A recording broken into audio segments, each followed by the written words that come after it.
കരുതുന്നവൻ ഞാനല്ലയോ, കലങ്ങുന്നതെന്തിനു നീ? കണ്ണുനീരിൻ്റെ താഴ്വരയിൽ കൈവിടുകയില്ല ഞാൻ നിന്നെ. കണ്ണുനീരിൻ്റെ താഴ്വരയിൽ കൈവിടുകയില്ല ഞാൻ നിന്നെ. കരുതുന്നവൻ ഞാനല്ലയോ, കലങ്ങുന്നതെന്തിനു നീ? കണ്ണുനീരിൻ്റെ താഴ്വരയിൽ കൈവിടുകയില്ല ഞാൻ നിന്നെ. കണ്ണുനീരിൻ്റെ താഴ്വരയിൽ കൈവിടുകയില്ല ഞാൻ നിന്നെ.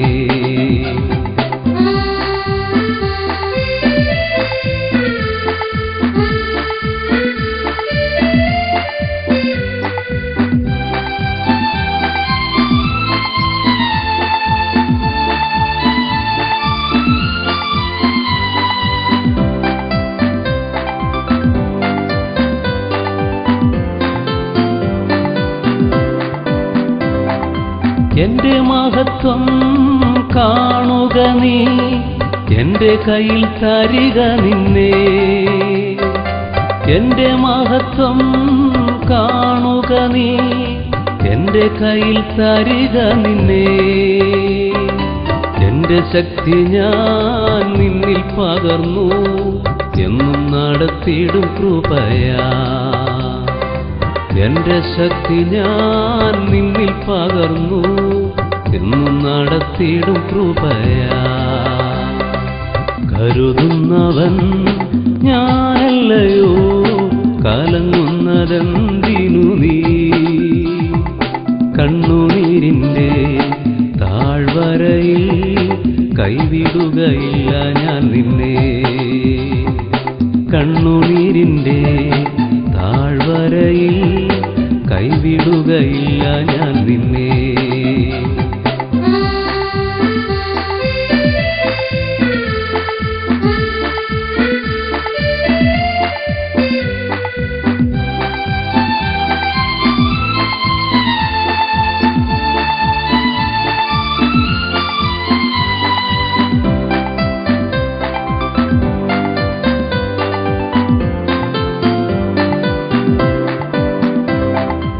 എല്ലാവരും നിന്നെ മറന്നാൽ ഞാൻ നിന്നെ മറന്നിടുമോ? എല്ലാവരും നിന്നെ മറന്നാൽ ഞാൻ നിന്നെ മറന്നിടുമോ? എന്റെ കരത്തിൽ നിന്നെ വഹിച്ചു, എന്നും നടത്തിയിടും ധരയിൽ. എന്റെ കരത്തിൽ നിന്നെ വഹിച്ചു, എന്നും നടത്തിയിടും ധരയിൽ. കരുതുന്നവൻ ഞാനല്ലയോ, കലങ്ങുന്നതെന്തിനു നീ? കണ്ണുനീരിൻ്റെ താഴ്വരയിൽ കൈവിടുകയില്ല ഞാൻ നിന്നെ. കണ്ണുനീരിൻ്റെ താഴ്വരയിൽ കൈവിടുകയില്ല ഞാൻ നിന്നെ.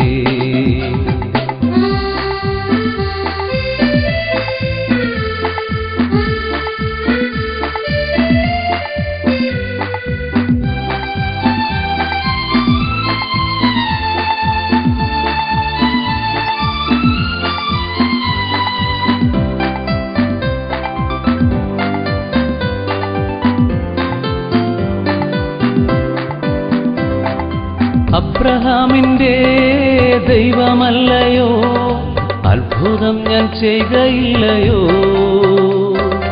അബ്രഹാമിൻ്റെ ദൈവമല്ലയോ, അത്ഭുതം ഞാൻ ചെയ്യുകയില്ലയോ? ചെങ്കടലിലും വഴി തുറപ്പാൻ ഞാനെന്നും ശക്തനല്ലയോ? ചെങ്കടലിലും വഴി തുറപ്പാൻ ഞാനെന്നും ശക്തനല്ലയോ? കരുതുന്നവൻ ഞാനല്ലയോ, കലങ്ങുന്നതെന്തിനു നീ? കണ്ണുനീരിൻ്റെ താഴ്വരയിൽ കൈവിടുകയില്ല ഞാൻ നിന്നെ. കണ്ണുനീരിൻ്റെ താഴ്വരയിൽ കൈവിടുകയില്ല ഞാൻ നിന്നെ. കണ്ണുനീരിൻ്റെ താഴ്വരയിൽ കൈവിടുകയില്ല ഞാൻ നിന്നെ. ദൈവനാമത്തിന് സ്തോത്രം. ഇന്ന് ഞാൻ നിങ്ങളുടെ അടുത്ത് പരിചയപ്പെടുവാൻ ആഗ്രഹിക്കുന്നത് നമ്മളെ കരുതുന്ന ഒരു ദൈവത്തെയാണ്. നമ്മുടെ മുറിവുകളെ കെട്ടുന്ന ദൈവം, നമ്മളെ ജീവനോടെ കാക്കുന്ന ദൈവം. അതിനാധാരമായിട്ട് ഇനിഷ്യലി 1-2 ബൈബിൾ വേഴ്സസ് വായിച്ച് നമുക്ക് അല്പം ഒരു മിനിറ്റ് ധ്യാനിക്കാം. 147 സങ്കീർത്തനം 3 വാക്യം. 147 സങ്കീർത്തനം 3 വാക്യം. മനം തകർന്നവരെ അവൻ സൗഖ്യമാക്കുകയും അവരുടെ മുറിവുകളെ കെട്ടുകയും ചെയ്യുന്നു. 2 യെശയ്യാ പ്രവാചകന്റെ പുസ്തകം 30:26. യഹോവ തൻ്റെ ജനത്തിൻ്റെ മുറിവ് കെട്ടുകയും അവരുടെ അടിപ്പിണർ പൊറിപ്പിക്കുകയും ചെയ്യുന്ന നാളിൽ ചന്ദ്രൻ്റെ പ്രകാശം സൂര്യൻ്റെ പ്രകാശം 7 പകലിൻ്റെ പ്രകാശം പോലെയും 7 ഇരട്ടിയായിരിക്കും. അവസാനമായിട്ട് ലൂക്കോസിൻ്റെ സുവിശേഷം 10 അധ്യായം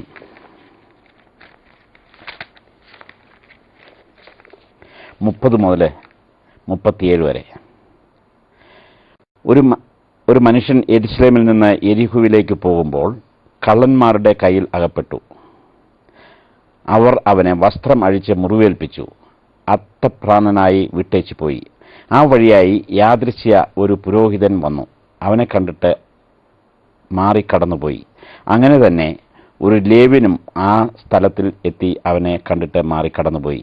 ഒരു ശമരിയക്കാരനോ വഴി പോകയിൽ അവൻ്റെ അടുക്കൽ എത്തി അവനെ കണ്ടിട്ട് മനസ്സലിഞ്ഞ് അരികെ ചെന്ന് എണ്ണയും വീഞ്ഞും പകർന്ന് അവൻ്റെ മുറിവുകളെ കെട്ടി അവനെ തൻ്റെ വാഹനത്തിൽ കയറ്റി വഴിയമ്പലത്തിലേക്ക് കൊണ്ടുപോയി രക്ഷ ചെയ്തു. പിറ്റന്നാൾ അവൻ പുറപ്പെടുമ്പോൾ 2 വെള്ളിക്കാശ് എടുത്ത് വഴിയമ്പലക്കാരന് കൊടുത്തു. ഇവനെ രക്ഷ ചെയ്യണം, അധികം വല്ലതും ചിലവിട്ടാൽ ഞാൻ മടങ്ങി വരുമ്പോൾ തന്നുകൊള്ളാം എന്ന് അവനോട് പറഞ്ഞു. കള്ളന്മാരുടെ കയ്യിൽ അകപ്പെട്ടവന് ഈ മൂവരിൽ ഏവൻ കൂട്ടുകാരനായി തീർന്നു എന്ന് നിനക്ക് തോന്നുന്നു? അവനോട് കരുണ കാണിച്ചവൻ എന്ന് അവൻ പറഞ്ഞു. യേശു അവനോട് നീയും പോയി അങ്ങനെ തന്നെ ചെയ്യുക എന്ന് പറഞ്ഞു. നമ്മുടെ ജീവിതത്തിൽ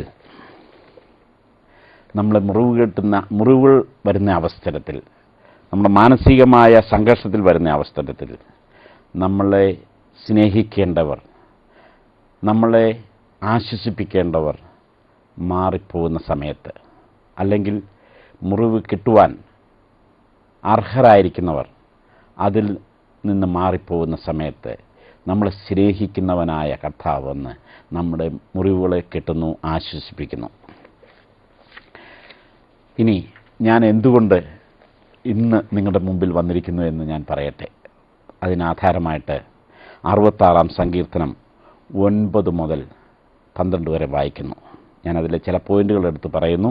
66 സങ്കീർത്തനം 9 മുതൽ 12 വരെ. ഞാൻ എന്തുകൊണ്ട് ഇവിടെ ആയിരിക്കുന്നു എന്ന് നിങ്ങളെ അറിയിക്കാൻ വേണ്ടിയിട്ടാണ്. 1, അവൻ എന്നെ ജീവനോടെ കാക്കുന്നു. 2, എൻ്റെ കാലടികൾ വഴുതുവാൻ അവൻ സമ്മതിച്ചില്ല. 3, ദൈവം എന്നെ പരിശോധിച്ചിരിക്കുന്നു. 4, വെള്ളി ഊതിക്കഴിക്കും പോലെ എന്നെ ഊതിക്കഴിച്ചിരിക്കുന്നു. എന്നെ ഒരു വലയിൽ അകപ്പെടുത്തി എൻ്റെ മുതുകത്ത് വലിയൊരു ഭാരം വെച്ചു. മനുഷ്യരെ എൻ്റെ തലയിൽ കയറി ഓടിക്കുമാറാക്കി. തീയിലും വെള്ളത്തിൽ കൂടി ഞാൻ നടക്കേണ്ടി വന്നു, എങ്കിലും എന്നെ അവൻ സമൃദ്ധിയിലേക്ക് കൊണ്ടുവന്നിരിക്കുന്നു. ഈ എല്ലാ അവസ്ഥകൾ കൂടി ഒരുമിച്ച് പോകുന്നതിനുള്ള ഭാഗ്യം കിട്ടിയൊരു വ്യക്തിയാണ് ഞാൻ. നമുക്ക് എന്തുകൊണ്ടാണെന്ന് ഒന്നുകൂടി ഞാൻ അർപ്പിച്ച് പറയാം. 71 സങ്കീർത്തനം 7 വാക്യം കൂടി ഒന്ന് വായിക്കാം. 71:7.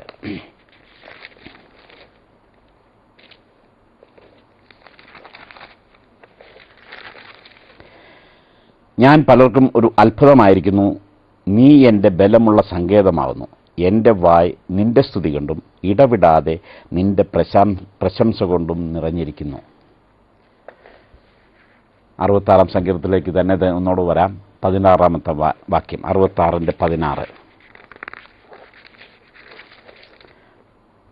സകല ഭക്തന്മാരുമായുള്ളവരെ വന്നു കേൾപ്പിൻ, അവൻ എൻ്റെ പ്രാണനു വേണ്ടി ചെയ്തത് ഞാൻ വിവരിക്കാം.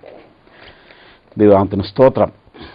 ഞാൻ എൻ്റെ അനുഭവങ്ങൾ നിങ്ങളുടെ മുമ്പിൽ അവതരിപ്പിക്കുന്നതിന് മുമ്പ് ഞാൻ എന്തുകൊണ്ട് ഇത് ഇവിടെ വന്നു എന്നുള്ളത് നിങ്ങളുടെ ഒന്നോട് പറയട്ടെ. ഒന്ന്, ജീവിതത്തിൽ പല തുറകളിലും ഒരുമിച്ച് കഷ്ടതകൾ അനുഭവിക്കുവാനും കടന്നു പോകുവാനും ഭാഗ്യം കിട്ടിയ ഒരു വ്യക്തിയാണ് ഞാൻ. എന്നെ 4 രീതിയിൽ കർത്താവ് പല അവസ്ഥകളിൽ കൂടി കടത്തിവിട്ടു. അതിൽ ഒന്നാമതായിട്ട്, ഒരു കഴിവുമില്ലാത്ത വ്യക്തി കർത്താവിൽ പൂർണ്ണമായി സമർപ്പിച്ചു കൊടുത്താൽ എത്ര ശക്തമായി ഉപയോഗിക്കുന്നു എന്ന് മനസ്സിലാക്കാനുള്ള ഭാഗ്യം കിട്ടിയ വ്യക്തിയാണ് ഞാൻ. രണ്ടാമത്, കർത്താവ് മരണത്തിൽ നിന്നും എങ്ങനെ വിടുവിക്കുന്നു എന്ന് മനസ്സിലാക്കുവാനും എനിക്ക് സാധിച്ചു. മൂന്നാമതായി, അതിഭയങ്കരമായ സാമ്പത്തികമായ നഷ്ടത്തിൽ നിന്ന്, കടഭാരത്തിൽ നിന്ന് കർത്താവ് എങ്ങനെ വിടുവിച്ചു എന്ന് അനുഭവിക്കാനുള്ള ഭാഗ്യം കിട്ടി. നാലാമതായി, ഈ എല്ലാ അവസ്ഥകളിൽ കൂടി പോകുമ്പോൾ നമ്മൾ അനുഭവിക്കുന്ന മാനസികമായ പിരിമുറുക്കത്തിൽ നിന്ന് കർത്താവ് എങ്ങനെ വിടുവിച്ചു. ഈ 4 അവസ്ഥകളും ഒരുമിച്ച് അനുഭവിക്കുവാൻ ഭാഗ്യം കിട്ടിയ ഒരു വ്യക്തിയാണ് ഞാൻ. നിങ്ങൾ പലരും ഇതിലേതെങ്കിലും ഒരു അവസ്ഥയിൽ കൂടി പോകുന്നതായിരിക്കും. ഒരുപക്ഷെ സാമ്പത്തിക തകർച്ചയായിരിക്കാം, ഒരുപക്ഷെ മാനസിക തകർച്ചയായിരിക്കാം, ഒരുപക്ഷെ ശാരീരിക തകർച്ചയായിരിക്കാം. പക്ഷേ എല്ലാം കൂടി ഒരുമിച്ച് അനുഭവിക്കുന്ന വ്യക്തികൾ തുലവും കുറവാണ്. പക്ഷേ അങ്ങനെ ഒരു ഭാഗ്യം എനിക്ക് കിട്ടി. ഞാനത് ഭാഗ്യമായിട്ടാണ് കണക്കൂട്ടുന്നത്. ഇതുകൊണ്ട് മാത്രമാണ് എനിക്കിങ്ങനെ ഒരു അവസരത്തിൽ നിങ്ങളെ ഫേസ് ചെയ്യാൻ ഭാഗ്യം ലഭിച്ചത്. പിന്നെ ഉള്ളത്, ഞാൻ 2 പ്രാവശ്യം ചോദിച്ചു വാങ്ങിച്ച ജീവിതമാണ് എൻ്റേത്. ഒന്ന്, ലിസി ഹോസ്പിറ്റലിൽ ഞാൻ മരണത്തോട് മല്ലടിച്ച സമയത്ത്, മരണത്തെ മുഖാമുഖം കണ്ട സമയത്ത് ഞാൻ ആഗ്രഹിച്ചു, കർത്താവേ, ഒരു ദിവസം എഴുന്നേറ്റ് നിന്ന് സാക്ഷ്യം പറഞ്ഞിട്ട് എനിക്ക് മരിക്കാൻ അവസരം തരണമെന്ന് ഞാൻ പറഞ്ഞു.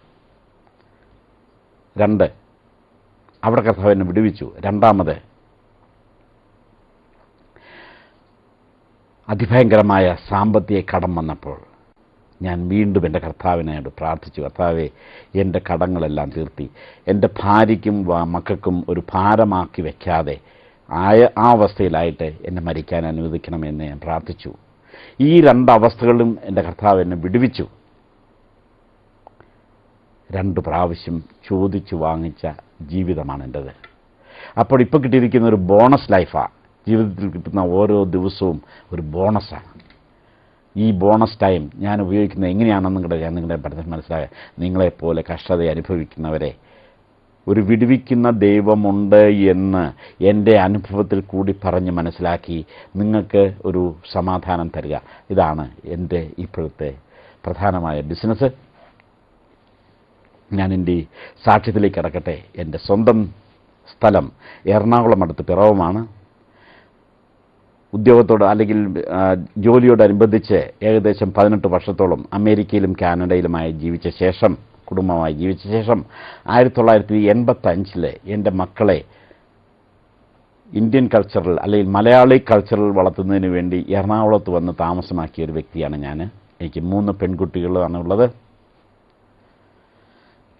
ഞങ്ങൾ എറണാകുളത്ത് ആയിരുന്ന സമയത്ത് അല്ലെങ്കിൽ അതിനു മുമ്പും ഞാൻ മർത്തോമ ചർച്ചിൽ പോകുന്നൊരു വ്യക്തിയായിരുന്നു. മർത്തോമ വിശ്വാസിയായിരുന്നു. ചർച്ചിൽ പോകുന്നതെന്ന് പറയാൻ ഞാൻ അല്പം മടിക്കുന്നു. മർത്തോമയിലായിരുന്നാലും എൻ്റെ വീട്ടിൽ പ്രാർത്ഥനയില്ല, ചർച്ചിൽ പോവുകയില്ല. അന്നൊക്കെ ഞാൻ ചിന്തിച്ചിരുന്നത് മാന്യമായിട്ട് ജീവിച്ച് മറ്റുള്ളവരെ സഹായിച്ച് ആരെ ഉപദ്രവിക്കാതെ ജീവിച്ചാൽ സ്വർഗത്തിൽ പോകാമെന്ന് ഞാൻ ചിന്തിച്ചിരുന്നത്. ഇവിടെ വന്നതിന് ശേഷം നല്ലൊരു ഭവനം ഉണ്ടാക്കുന്നതിന് കർത്താവ് അനുവദിച്ചു. നല്ല 2 ബിസിനസ്സുകൾ സ്റ്റാർട്ട് ചെയ്തു. 2-3 കാറുകൾ. ഒരു വ്യക്തി ജീവിതത്തിൽ എന്തെല്ലാം ആഗ്രഹിക്കുന്നു അതെല്ലാം ഒരുമിച്ച് അനുഭവിച്ചുകൊണ്ടിരിക്കുന്ന ഒരവസ്ഥ. അന്നൊക്കെ ഞാൻ ചിന്തിച്ചിരുന്നത് എൻ്റെ കഴിവ് കൊണ്ടാണ് ഞാനിതെല്ലാം ഉണ്ടാക്കിയെന്ന്. കുറച്ചൊക്കെ ദൈവാനുഗ്രഹവും, എന്നാലും എൻ്റെ കഴിവിൽ ഞാൻ കൂടുതൽ I was so proud of it. അതിൻ്റേതായ അഹന്തകൾ, അതിൻ്റേതായ അഹങ്കാരം, ആ രീതിയിൽ മുമ്പോട്ട് പോയി. ജോലി എല്ലാം ഭംഗിയായിട്ടൊക്കെ കാര്യങ്ങളെല്ലാം നടന്നു, എല്ലാം വളരെ കുഴപ്പമില്ല. പക്ഷേ 8-10 വർഷങ്ങൾ അങ്ങനെ കടന്നുപോയി. 95 ആയപ്പോഴത്തേനും എനിക്ക് BP കൂടാൻ തുടങ്ങി, ഉറക്കമില്ലാതെയായി. കമ്പനിയിൽ യൂണിയൻ പ്രശ്നങ്ങൾ, അല്ലെങ്കിൽ ഒരു ബിസിനസ്സുകാരൻ ജീവിതത്തിൽ ഫേസ് ചെയ്യുന്ന സാമ്പത്തികമായ ഏറ്റക്കുറച്ചിലുകൾ, എനിക്ക് മനസ്സമാധാനം നഷ്ടപ്പെട്ടു, ഉറക്കമില്ലാതെയായി. ഉറക്കത്തിനും BPക്കും മരുന്നെടുത്താൽ തന്നെ ഉറക്കത്തിന് മരുന്നെടുത്ത് കിടക്കുന്ന ഞാൻ രാത്രി 11 മണിക്ക് കിടന്നാലും രാവിലെ 2-3 മണിയാകുമ്പോൾ എഴുന്നേക്കും. പിന്നെ ഉറങ്ങിയിട തിരിഞ്ഞും മറിഞ്ഞും കിടക്കും. പിന്നെ എൻ്റെ വൈഫിനെ വിളിച്ച് ഞങ്ങൾ നടക്കാൻ പോകും രാവിലെ 6 മണി വരെ. 6 മണിയാകുമ്പോൾ കുളിച്ചൊരുങ്ങി ഓഫീസിൽ പോയി അങ്ങനെ ബിസിയായിട്ടുള്ള, പിന്നെയും പകൽ ബിസിയാക്കി എൻ്റെ സമാധാനം കണ്ടിരുന്ന അവസ്ഥയായിരുന്നു അന്ന്. ഒരിക്കലും എന്നോട് വൈഫ് എന്നോട് പറഞ്ഞു, നമുക്കിങ്ങനെയൊന്നും പോയാൽ പോരാ, നമുക്ക് ഏതെങ്കിലും ഒരു പള്ളിയിൽ പോകണം, എനിക്കൊരു പെന്തിക്കോസ് പള്ളിയിൽ പോകണം, എനിക്കൊരു പ്രാർത്ഥനയ്ക്ക് പോകണം എന്ന് പറഞ്ഞു. ഞാൻ പറഞ്ഞു, നല്ല കാര്യം, നിനക്ക് വേണമെങ്കിൽ പൊക്കോ, പക്ഷേ എന്നെ വിളിക്കണ്ട. അവൾ പറഞ്ഞു എനിക്കൊരു പള്ളിയിൽ പോകണം. ഞാൻ പറഞ്ഞു നീ ഇവനെ പൊക്കോളാൻ പറഞ്ഞ് ഞാനൊരു വേറെ പെന്തിക്കോസുകാരനെ അറേഞ്ച് ചെയ്ത് അവിടെ നിന്ന് ഒരു പെന്തിക്കോസ് ചർച്ചിൽ പോയിട്ട് എന്നോട് ഒന്ന് പറഞ്ഞു, ആ ആരാധന ഏറ്റവും മഹത്വകരമാണ്, നിങ്ങളും കൂടെ വരണമെന്ന് പറഞ്ഞു. ഞാൻ പറഞ്ഞു നിനക്ക് വേണമെങ്കിൽ പൊക്കോ, ഞാൻ എതിരില്ല, എന്നെ വിളിക്കണ്ടെന്ന് പറഞ്ഞു. പിന്നെയും 2-3 ആഴ്ചകൾ കൂടി പോയി. അവസാനം വൈഫ് എന്നോട് പറഞ്ഞു, ഇനി നിങ്ങൾ വരാതെ ഞാൻ പോവുകയില്ല. ഞാൻ പറഞ്ഞു ഞാൻ വന്നിട്ട് നീ പോകണ്ട, അതുകൊണ്ട് വീട്ടിലിരുന്നോളാൻ പറഞ്ഞു. അങ്ങനെ മാസങ്ങൾ 1-2 കഴിഞ്ഞു. പെട്ടെന്ന് ഒരു സൺഡേ മോർണിംഗിൽ എനിക്ക് തോന്നുക, ഞാൻ എൻ്റെ ബെഡിൻ്റെ അടുത്തൊരു ചെയറിലിരിക്കുകയായിരുന്നു.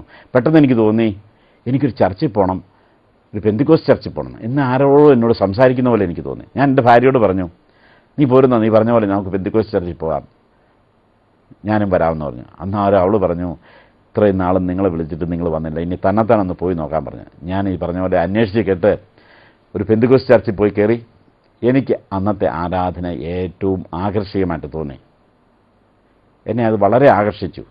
വീണ്ടും ഏകദേശം 1 മാസം കൂടി വീട്ടിൽ ബൈബിൾ ക്ലാസ് നടത്തിയ ശേഷം ഈ ബൈബിളിൽ പറയുന്നത് സത്യമാണ് എന്ന് മനസ്സിലാക്കിയ ശേഷം 1996 ജൂൺ 2 കുടുംബമായി ഞങ്ങൾ സ്നാനമെടുത്തു.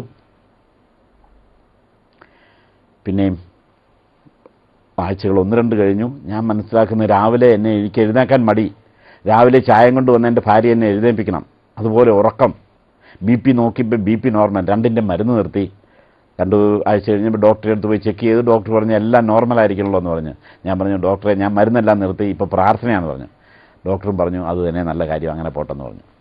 അപ്പോൾ ഞാൻ ചിന്തിച്ചു, എൻ്റെ ജീവിതത്തിൽ വലിയ വ്യത്യാസങ്ങളൊന്നും ഉണ്ടായിട്ടില്ല. ആകപ്പാടെ ഞാനൊന്ന് സ്നാനം എടുത്തു, കുറച്ചൊക്കെ ബൈബിൾ വായിക്കാൻ തുടങ്ങി, കുറച്ച് പ്രാർത്ഥിക്കാൻ തുടങ്ങി. ഇതിൽ കൂടുതൽ ആയിട്ട് എൻ്റെ ജീവിതചര്യയിൽ എന്ന് വെച്ചാൽ എൻ്റെ കമ്പനിയിലെ യൂണിയൻ അവിടെ കിടക്കുന്നു, അതുപോലെ സാമ്പത്തിക ഏറ്റക്കുറച്ചിലുകൾ, അതിൻ്റേതായ ടെൻഷനൊക്കെ ഇപ്പോഴും ഉണ്ട്. പക്ഷേ എങ്ങനെ എനിക്കിങ്ങനെ ഉറക്കം കിട്ടുന്നു, ഞാനത് വണ്ടർ ചെയ്യാൻ തുടങ്ങി എന്തുകൊണ്ടാണ്. അപ്പം ഞാൻ മനസ്സിലാക്കിയത്, ഇത്രയും നാളും ഞാൻ കരുതിയിരുന്നത് എൻ്റെ മിടുക്കുകൊണ്ടാണ് ഞാൻ ഇതെല്ലാം കെട്ടിപ്പടുത്തതെന്നാണ്. കുറച്ചൊക്കെ ദൈവാനുഗ്രഹം. അപ്പോൾ ആ ഒരു രീതിയിൽ നമ്മൾ ചിന്തിക്കുമ്പോൾ ഇതിൽ വരുന്ന നഷ്ടത്തിൻ്റെയും ലാഭത്തിൻ്റെയും ഉത്തരവാദി നമ്മൾ തന്നെയാവും. പ്രശ്നങ്ങൾ വരുമ്പോൾ നമ്മൾ തന്നെ ഷോൾഡർ ചെയ്യും. പക്ഷേ ആത്മീയമായിട്ട് ഞാൻ ഉയർന്നു കഴിഞ്ഞപ്പോൾ, അല്ലെങ്കിൽ ഉണർന്നു കഴിഞ്ഞപ്പോൾ ഞാൻ മനസ്സിലാക്കി, I am a very big zero, ഒരു കഴിവുമില്ലാത്ത ഒരു വ്യക്തി. സ്വന്തമായിട്ട് ഈ പോക്കറ്റിൽ കിടക്കുന്ന പേന പോലും എടുക്കാൻ കഴിവില്ലാത്ത വ്യക്തി. പക്ഷേ എൻ്റെ കർത്താവ് എൻ്റെ കൂടെയുള്ളത് കൊണ്ട് ഞാനിതെല്ലാം ചെയ്തു പോയി. അത് അന്ന് ഞാൻ മനസ്സിലാക്കിയില്ല. അപ്പോഴിപ്പോൾ എന്താ, പ്രശ്നങ്ങൾ വരുമ്പോൾ ഞാൻ കൈയും കാലും ഇട്ട് അടിച്ച് കരഞ്ഞിട്ട് കാര്യമില്ല. എൻ്റെ പ്രശ്നങ്ങൾ എൻ്റെ ദൈവത്തിന് വിട്ടുകൊടുക്കും. ഞാനിരുന്ന് റിലാക്സ് ചെയ്യാൻ തുടങ്ങി. അങ്ങനെയാണ് എനിക്ക് എൻ്റെ ഉറക്കവും ഉറക്കം ആവശ്യത്തിനായതും എൻ്റെ BP കുറഞ്ഞതും. ഇതൊരു വലിയ സത്യമായിട്ട് എനിക്ക് മനസ്സിലായി. എന്നെപ്പോലെ BPക്ക് ഉറക്കത്തിന് മരുന്നെടുക്കുന്ന ധാരാളം വ്യക്തികൾ ഈ സമൂഹത്തിലുണ്ട്. അവരോടാരും സുവിശേഷം പറഞ്ഞാൽ എൻ്റെ സ്വഭാവം തന്നെയാണ്. എൻ്റെ ഡോറിൽ ആരെങ്കിലും സുവിശേഷം പറയാൻ വന്നാൽ ഞാൻ അവിടെ കൊണ്ട് നിർത്തി അവരെ പറഞ്ഞു വിട്ടിട്ടുള്ളൂ. ഇവരെ സുവിശേഷം അറിയിക്കണമെന്ന് വലിയൊരു ആഗ്രഹം എനിക്കുണ്ടായി. ഏതെങ്കിലും രീതിയിൽ ഇവർ പൊതു സ്ഥലത്ത് കൊണ്ടുപോയി സുവിശേഷം കേൾക്കാനൊരു വേദി ഉണ്ടാകണം. അങ്ങനെ ആഗ്രഹിച്ചു, പ്രാർത്ഥിച്ചു. അതിൻ്റെ ഒരു ഫലമായിട്ടാണ് 1998 റെയ്നാർഡ് ബോങ്കെ എറണാകുളത്ത് കൊണ്ടുവന്നത്. അന്ന് ഞാൻ ഇതിൻ്റെ പ്രവർത്തനത്തിൽ തുടങ്ങുമ്പോൾ ഞാൻ വിശ്വാസം വന്നിട്ട് ഏകദേശം 6 മാസങ്ങളേ ആയുള്ളൂ. ബോങ്കയായിട്ട് ഞാൻ കോൺടാക്റ്റ് ചെയ്തു. അന്ന് ഞാൻ മനസ്സിലാക്കിയത്, നമ്മൾ പണം മുടക്കി ഏത് യാഗത്തിനും നമ്മുടേതായ മുടക്കുണ്ടെങ്കിലേ അതിന് ഫലമുള്ളതെന്ന് എനിക്ക് മനസ്സിലായിരുന്നു. ഞാൻ ബോങ്കയായിട്ട് സംസാരിച്ചു.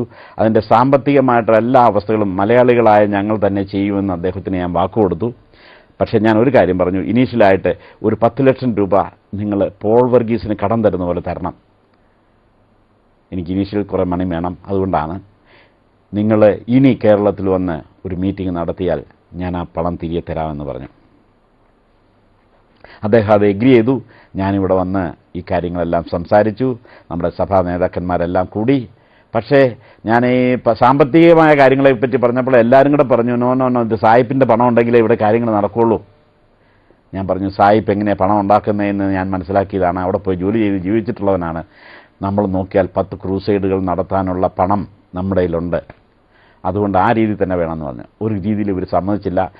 അവസാനം ഞാൻ പറഞ്ഞു, സാമ്പത്തികമായി ഏതെങ്കിലും ഒരു പോരായ്മ വന്നാൽ എൻ്റെ എറണാകുളത്തുള്ള സ്ഥലത്തിൽ ഒരു 15 സെൻറ്റ് വിറ്റിട്ടാണെങ്കിലും ഞാൻ ഈ മീറ്റിംഗ് നടത്താൻ തയ്യാറാണെന്ന് പറഞ്ഞു. അപ്പോഴെല്ലാവരും സന്തോഷമായിട്ട് വന്നു.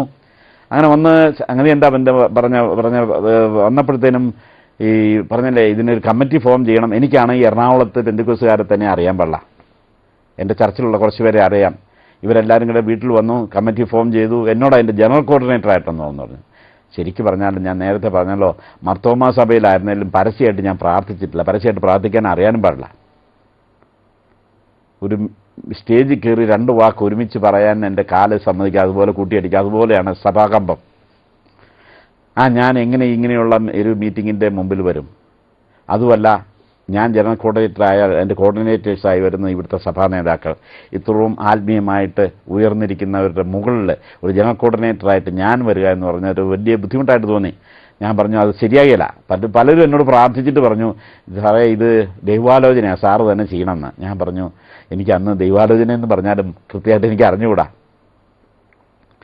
ഞാൻ ഒരു കാര്യം ചിന്തിച്ചത്, ഞാൻ 15 സെൻറ്റ് സ്ഥലം വിൽക്കാമെന്നാണ് പറഞ്ഞിട്ടുള്ളൂ. ഇവരെല്ലാം കൂടി എന്നെക്കൊണ്ട് 30 വിൽപ്പിക്കുമെന്ന് എനിക്കൊരു മനസ്സിലൊരു ചിന്തയുണ്ടായി. അതുകൊണ്ട് തന്നെയാണ് ഞാൻ അതിൻ്റെ ജനറൽ കോർഡിനേറ്റർ ആയത്. പക്ഷേ എനിക്ക് വേറൊരു ഇൻഡിവിഷ്വലും കൂടെ ഉണ്ടായിരുന്നു. ഞാൻ വിശ്വാസത്തിൽ വന്ന് 2 മാസം കഴിഞ്ഞപ്പോൾ ഒരു ഇൻസിഡൻറ്റിൽ എനിക്ക് മനസ്സിലായി എൻ്റെ കർത്താവ് എന്നെ എവിടേക്ക് ഉപയോഗിക്കാൻ പോകാമെന്ന്. വിശ്വാസത്തിൽ വന്ന് 2 മാസത്തിന് ശേഷം ഞാനും എൻ്റെ ഭാര്യയും ഒരു മോളും കൂടെ ഇസ്രയേൽ കാണാൻ പോയി, മനോരമ ടൂറിൻ്റെ കൂടെ. ഞങ്ങളുടെ കൂടെ ഒരു ബിഷപ്പൊക്കെ ഉണ്ട്. പക്ഷേ എന്നും രാവിലെ ഹോട്ടലിൽ നിന്ന് ഇറങ്ങാൻ നേരത്ത് ഇവരെല്ലാവരും കൂടെ എന്നോട് പറയും, നിങ്ങൾ പ്രാർത്ഥിക്കാൻ പറയും. എനിക്കാണ് 2 വാക്ക് ഒരുമിച്ച് പ്രാർത്ഥിക്കാനും അറിയാൻ പാടില്ല. എന്നാലും ബുദ്ധിമുട്ടിയൊക്കെ 2-3-4 വാക്കുകളൊക്കെ പ്രാർത്ഥിച്ച് ഞങ്ങൾ പോവും. ബസ്സിൽ പോകുമ്പോൾ ടൂർ പോകുമ്പോൾ അവർ ഇംഗ്ലീഷിൽ പറയുന്നത് ഞാൻ മലയാളത്തിലേക്ക് ട്രാൻസ്ലേറ്റ് ചെയ്യുന്നു. എന്താണ് ഇവർ പറയുന്നതെന്നുള്ള ആത്മീയ അർത്ഥം പോലും എനിക്ക് അറിഞ്ഞുകൂടാ. കാർമേൽ പർവ്വതത്തിൽ പോയി അവിടെ തീ ഇറക്കുന്ന കാര്യങ്ങളൊക്കെ പറയുന്നുണ്ട്. പക്ഷേ ഈ കാർമേൽ പർവ്വതം എന്താ, ഈ തീ എന്താന്ന് പോലും എനിക്കറിയാൻ പാടില്ല. അത്ര ഉണ്ട് എൻ്റെ നോളജ്.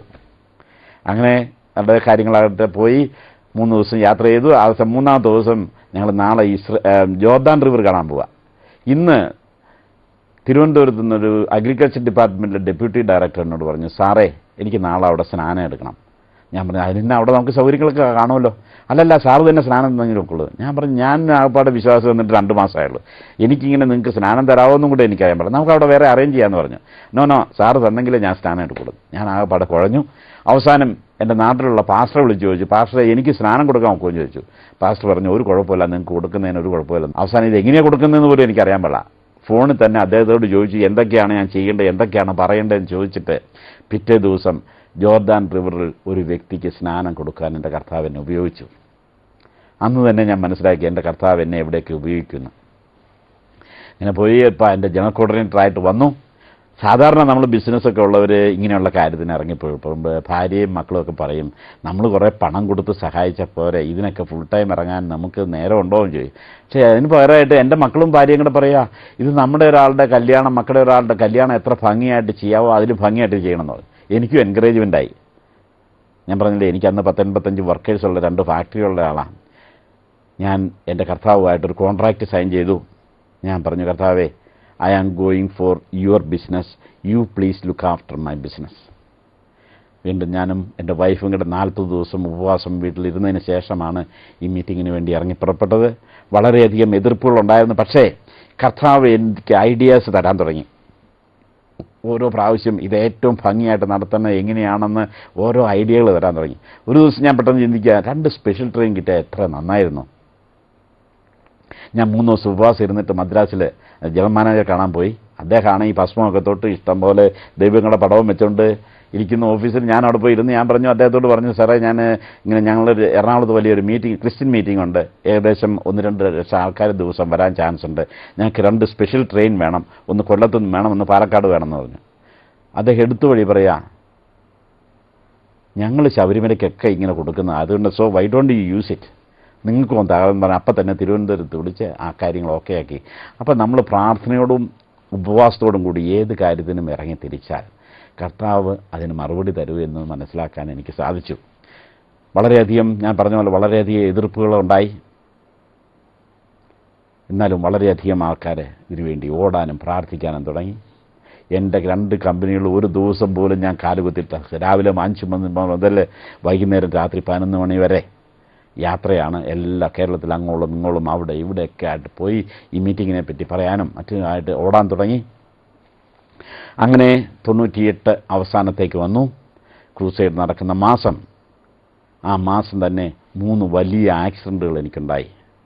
2 ടാറ്റ എസ്റ്റേറ്റും ഒരു CLO കാറും പുതിയത് ഇടിച്ച് തകർന്നു പോയി. റൈറ്റ് ഓഫ് ചെയ്യുന്ന അവസ്ഥ വന്നു. ഈ 3 ആക്സിഡൻറ്റുകളിലും ഞാനുണ്ടായിരുന്നു, അല്ലെങ്കിൽ എൻ്റെ കൂടെ ആൾക്കാരുണ്ടായിരുന്നു. ഈ ഞങ്ങൾക്കാർക്കും ഒരു പോറൽ പോലും ശരീരത്തിലേറ്റില്ല, ഒരു തുള്ളി രക്തം പോലും നഷ്ടപ്പെട്ടില്ല. അതുപോലെ ഞങ്ങളെ കർത്താവ് കൈകളിൽ കാത്തുകൊണ്ടു. കാറുകളെല്ലാം നഷ്ടപ്പെട്ടു. പക്ഷെ അന്നൊന്നും അതിനെപ്പറ്റി ചിന്തിക്കാൻ സമയമില്ലായിരുന്നു. മീറ്റിങ്ങിൻ്റെ പുറകെ ഓടാൻ തുടങ്ങി. മീറ്റിംഗ് പറഞ്ഞില്ലേ, വളരെയധികം ആൾക്കാരുടെ പ്രാർത്ഥനയുടെയും പ്രവർത്തനത്തിൻ്റെ ഫലമായിട്ട് കേരളം കണ്ടിട്ടുള്ളതിലും ഏറ്റവും വലിയ ഒരു ക്രൂസൈഡ് എറണാകുളത്ത് ഓർഗനൈസ് ചെയ്യാൻ കർത്താവ് ഞങ്ങൾ ഉപയോഗിച്ചു. ഇപ്പോഴും ഞാനത് എൻ്റെ കഴിവായിട്ട് കണക്കൂട്ടുന്നില്ല. എന്നുവെച്ചാൽ അന്ന് കർത്താവ് എന്നെ ഉപയോഗിച്ചു. അന്നത്തെ കളക്ടറായിരുന്ന ജോയിയും പോലീസ് കമ്മീഷണർ എന്നെ വിളിച്ച് ചോദിച്ചു, ഇത് എന്താ നിങ്ങൾ ഈ ബന്ധുക്കുസാർ ഇതുപോലെ ഇത്രയും വലിയ മീറ്റിങ്ങുകളൊക്കെ നടത്തിയിട്ട് ഞങ്ങൾക്ക് ഒരു തലവേദനയില്ലാത്ത കാര്യങ്ങൾ നടന്നല്ലോ. സാധാരണ ഇവിടെ ഒരു രാഷ്ട്രീയ മീറ്റിംഗ് നടത്തിയാൽ 15 ദിവസത്തേക്ക് ഞങ്ങൾക്ക് കുപ്പി തീർക്കലും കേസ് തീർക്കലും അതുള്ളെന്ന് പറഞ്ഞു. ഞാൻ പറഞ്ഞു, ഇതാണ് ഒരു ആത്മീയ മീറ്റിങ്ങും രാഷ്ട്രീയ മീറ്റിങ്ങും തമ്മിലുള്ള വ്യത്യാസം. എനിക്ക് ഒത്തിരി സന്തോഷമായി. ഞാൻ എൻ്റെ കർത്താവ് ഇങ്ങനെ ഉപയോഗിച്ചല്ലോ എന്നുള്ള ആ ഒരു സന്തോഷം. പക്ഷേ അത് കഴിഞ്ഞ് ഞാൻ വളരെയധികം മാനസികമായ ഒരു പ്രയാസത്തിലേക്ക് പോയി. എന്നെ ഇതിലെ ഒരു കള്ളനായിട്ട് ചിത്രീകരിക്കുന്ന ഒരവസ്ഥ വന്നു. ഞാൻ വളരെയധികം പണം കട്ടു എന്നുള്ള അവസ്ഥയിൽ നമ്മുടെ ആൾക്കാരെ പറഞ്ഞ് പരത്താൻ തുടങ്ങി. വളരെ വേദനിച്ചു. ഞാൻ ഒറ്റപ്പെട്ടു. പുറത്ത് ഒരു മീറ്റിങ്ങിന് പോലും പോകാൻ പാടാത്ത രീതിയിൽ ഞാൻ ഒറ്റപ്പെട്ടു. ഇതാണ് കർത്താവ് എന്നെ പറഞ്ഞതിൻ്റെ ഒരു വ്യക്തി, ഒരു കഴിവുമില്ലാത്ത ഒരു വ്യക്തി പൂർണ്ണമായിട്ട് സമർപ്പിച്ചാൽ എത്ര ഭംഗിയായിട്ട് ഉപയോഗിക്കുന്നു എന്ന് ആ മീറ്റിങ്ങിൽ കൂടി എനിക്ക് മനസ്സിലായി. ആ മീറ്റിങ്ങിൽ ഏകദേശം 12 ലക്ഷം ആൾക്കാർ 5 ദിവസം കൊണ്ട് വന്നു. 67 ലക്ഷം രൂപയും ചിലവായി. അതിൽ 53 ലക്ഷം രൂപയും മലയാളികളായ നമ്മൾക്കിന്ന് റേസ് ചെയ്യാൻ കർത്താവ് അനുവദിച്ചു. ബാക്കി ബോംബെ തന്ന് സഹായിച്ചു. ഇപ്പോഴും ഞാൻ ബോംബെക്ക് 10 ലക്ഷം രൂപ കടക്കാരനാണ്. അതങ്ങനെ നിൽക്കട്ടെ. പക്ഷേ എനിക്ക് അടുത്ത സ്റ്റേജിലേക്ക് വരട്ടെ. എനിക്ക് ഈ വിശ്വാസത്തിൽ വരുന്നതിന് തന്നെ മുമ്പ് എനിക്ക് നടുവിനൊരു ചെറിയ പ്രശ്നം ഉണ്ടായിരുന്നു. എൻ്റെ വെർട്ടിബ്രയ്ക്ക്, ലോവർ വെർട്ടിബ്രയ്ക്ക് പ്രശ്നം ഉണ്ടായിരുന്നു. അപ്പോൾ ഡോക്ടേഴ്സൊക്കെ പറഞ്ഞു ഇത് ഓപ്പറേറ്റ് ചെയ്യണം, അല്ലെങ്കിൽ പ്രശ്നമാകും, തളർന്നു പോകുന്നൊക്കെ പറഞ്ഞു. പക്ഷേ അന്ന് വിശ്വാസത്തിൽ വന്ന ഉടനെ പ്രാർത്ഥിച്ച് ഒരു സൗഖ്യമൊക്കെ ആയി. ഞാൻ ഈ മീറ്റിങ്ങിന് വേണ്ടി രാവും പകലും അങ്ങ് ഓടാൻ തുടങ്ങി. അവസാനം മീറ്റിങ്ങിൻ്റെ സമയമായപ്പോഴത്തേനും എനിക്ക് തന്നെത്താൻ നിൽക്കാൻ പാടാത്ത അവസ്ഥ. അതുപോലെ വേദനയായി. ഞാൻ ആയുർവേദ ട്രീറ്റ്മെൻറ്റ് 4 മാസം എൻ്റെ വീട്ടിലിരുന്നു. ആ പാടെ തരുന്ന അല്പം പച്ചരി പുഴുങ്ങിയത്, അതിൻ്റെ കൂടെ ഇച്ചിരി പയറും ഉപ്പിടാതെ തരും. ഇതാണ് എൻ്റെ 4 മാസത്തെ ഭക്ഷണം. അതിശക്തമായ വേദന, അത് ഒറ്റപ്പെടൽ, ഇതെല്ലാം കൂടി ഞാനും എൻ്റെ വൈഫും ഒറ്റയ്ക്കായി. ഒരു രീതിയിൽ മുമ്പോട്ട് പോകാൻ, അത് പറഞ്ഞാൽ ഓപ്പറേഷൻ ഇല്ലാതെ പോകാൻ പാടില്ലാത്ത അവസ്ഥ വന്നു. ഓപ്പറേഷൻ വേണ്ടിയിട്ട് എന്നെ നാളെ അഡ്മിറ്റ് ചെയ്യുക. ഇന്ന് വൈകുന്നേരം ഇന്ന് രാവിലെ എൻ്റെ വൈഫും മക്കളും കൂടെ എവിടെയോ ഒരു ഉപവാസ പ്രാർത്ഥനയ്ക്ക് പോയിരിക്കുകയായിരുന്നു. ഒരു മോള് കൂടെയുണ്ട്. രാവിലെ 10 മണിക്ക് ഞാൻ എൻ്റെ ലിവിങ് റൂമിലൊരു ചെയറിൽ ഇതുപോലെ പില്ലോ വെച്ചിട്ടിരിക്കുക. ഞാൻ വലത്തേക്ക് തിരിഞ്ഞു നോക്കിയപ്പോൾ എൻ്റെ ഡൈനിങ് ടേബിൾ തിരിച്ചു വെച്ചിട്ട് ഒരു ശവപ്പെട്ടിയിൽ എന്നെ കിടത്തിയിരിക്കുന്നത് ഞാൻ കാണുക. അപ്പോൾ തന്നെ ഞാൻ മനസ്സിലാക്കി, this is going to be very serious. ഞാൻ എൻ്റെ കർത്താവിൻ്റെ മുമ്പിൽ സമർപ്പിച്ച്, കർത്താവെ, ഇനിയും ഒരു ജീവിതമുണ്ടെങ്കിൽ ഞാൻ നിൻ്റെ ബിസിനസ്സും എൻ്റെ ബിസിനസ്സും വളരെ ആത്മാർത്ഥമായിട്ട് ചെയ്യുമെന്നൊരു തീരുമാനമെടുത്തു. വീണ്ടും ഓപ്പറേഷൻ തിയേറ്ററിന് മുമ്പിൽ വെച്ച് ആ തീരുമാനം ഒന്നുകൂടി പുതുക്കാൻ എൻ്റെ കർത്താവ് എന്നെ അനുവദിച്ചു. ഓപ്പറേഷൻ ഒന്ന് കഴിഞ്ഞു. 2 ദിവസം കഴിഞ്ഞ് ഞാൻ പതുക്കെ എഴുന്നേറ്റ് നടന്നു. പക്ഷേ ശക്തമായ വേദന ഉണ്ടായിരുന്നു. ഡോക്ടർ പറഞ്ഞു, നിങ്ങൾക്ക് ഒത്തിരി വിസിറ്റേഴ്സ് ഉണ്ട്, വീട്ടിൽ പോയി റെസ്റ്റ് എടുത്താൽ മതി എന്ന് പറഞ്ഞ് എന്നെ വീട്ടിൽ വിട്ടു. ഞാൻ വീട്ടിൽ വന്ന് ലിവിങ് റൂമിൽ ഒരു ബെഡും ഇട്ട് അടുത്തൊരു കമോഡും വെച്ച് അവിടെ കിടന്നു. ഒരാഴ്ച കഴിഞ്ഞപ്പോഴത്തേന് എൻ്റെ വലത് കാലങ്ങ് പാരലൈസായിപ്പോയി, തളർന്നുപോയി. തിരിച്ചോടി ഹോസ്പിറ്റലിൽ പോയി സ്കാൻ ചെയ്ത് നോക്കിയപ്പോൾ ആദ്യത്തെ ഈ ഓപ്പറേഷനിൽ വന്ന സ്കാറിൽ വളർന്നിട്ട് വേറെ നെർവിനെ പ്രസ് ചെയ്തുകൊണ്ടാണ് ഈ കാല് തളർന്നു പോയത്. അത് സാരമില്ല, നമുക്കൊന്ന് ഉള്ളിൽ പോയി ക്ലീൻ ആക്കിയാൽ മതി, ശരിയായിക്കോളൂ എന്ന് പറഞ്ഞു. അടുത്ത ഓപ്പറേഷൻ ഒരാഴ്ചയ്ക്കുള്ളിൽ ഓപ്പറേഷൻ കഴിഞ്ഞു. 2 ദിവസം എന്നെ ICU കിടത്തി. 3-ാമത്തെ ദിവസം ഞാൻ റൂമിൽ വന്നു. അപ്പോഴാണ് എൻ്റെ പുറത്തുനിന്ന് വെള്ളം ഒഴുകുന്ന പോലെ. ഞാൻ വെറ്റ്നസ് കണ്ടപ്പോൾ ഞാൻ തപ്പി നോക്കി ബ്ലഡോ പഴുപ്പോ എന്തെങ്കിലും ആണെന്ന്. പക്ഷേ വെള്ളം പോലെ ക്ലിയറായ ഫ്ലൂയിഡ്. ഡോക്ടർ വിളിച്ച് ചോദിച്ചു, എന്ത് പറ്റി ഡോക്ടറെ ഇതെന്ന് ചോദിച്ചു. അപ്പോൾ ഡോക്ടർ പറഞ്ഞു, ഒരു ചെറിയ കയ്യബദ്ധം പറ്റി. ഈ ക്ലീൻ ആക്കുന്ന പ്രോസസ്സിൽ ഡ്യൂറ എന്ന് പറഞ്ഞൊരു സാധനമുണ്ട്, നമ്മുടെ നട്ടലിൻ്റെ കവറാണ്, വളരെ തിന്ന. ഇതിൽ കൂടിയാണ് ബ്രെയിനിൽ നിന്ന് ഫ്ലൂയിഡ് സർക്കുലേറ്റ് ചെയ്യുന്നത്. ഇത് ആക്സിഡൻ്റലി കട്ട് ചെയ്തു പോയി. അത് ഞങ്ങൾ സ്റ്റിച്ച് ചെയ്തിട്ടുണ്ട്. അത് സൗഖ്യമായ കുഴപ്പമില്ല. എന്നുവെച്ചാൽ അതിനകത്ത് പോയി ട്യൂമർ ഓപ്പറേറ്റ് ചെയ്ത ആളുകൾ 2 ആഴ്ച കൊണ്ട് എഴുന്നേറ്റ് നടക്കുന്നത് ഞാനും കണ്ടിട്ടുണ്ട്. സാരമില്ലെന്ന് പറഞ്ഞു. പക്ഷേ എൻ്റെ പുറത്തുനിന്ന് ഈ ടാപ്പ് ചെറുതായിട്ട് തുറന്നു വിട്ടാൽ വെള്ളം എങ്ങനെ ഒഴുകുന്നോ അതുപോലെ വെള്ളം ഒഴുകാൻ തുടങ്ങി. പുറം അടച്ച് ബാൻഡേഡ് വെച്ചാലും 1 മണിക്കൂർ കൊണ്ട് സ്പോഞ്ച് വെള്ളം വലിക്കുന്ന പോലെ ഇതങ്ങ് വീർക്കും. എല്ലാ മണിക്കൂറും ഇത് മാറാൻ തുടങ്ങി. അത്രയും ജലാംശം ശരീരത്തിൽ നഷ്ടപ്പെട്ടപ്പോഴേ നമ്മുടെ ഇലക്ട്രോലൈറ്റിൽ വ്യത്യാസം വന്നു. എൻ്റെ സോൾ സിസ്റ്റം എല്ലാം മാറി, എല്ലാം ബുദ്ധിമുട്ടായി. അവസാനം ഞാൻ ഒത്തിരി അങ്ങ് ക്ഷീണിച്ചു. അങ്ങ് ക്ഷീണിതനായി. ഡോക്ടർ പറഞ്ഞു, നമുക്ക് ഒന്നോടെ പോയി റിപ്പയർ ചെയ്യാമെന്ന് പറഞ്ഞു. 3-ാമത്തെ ഓപ്പറേഷൻ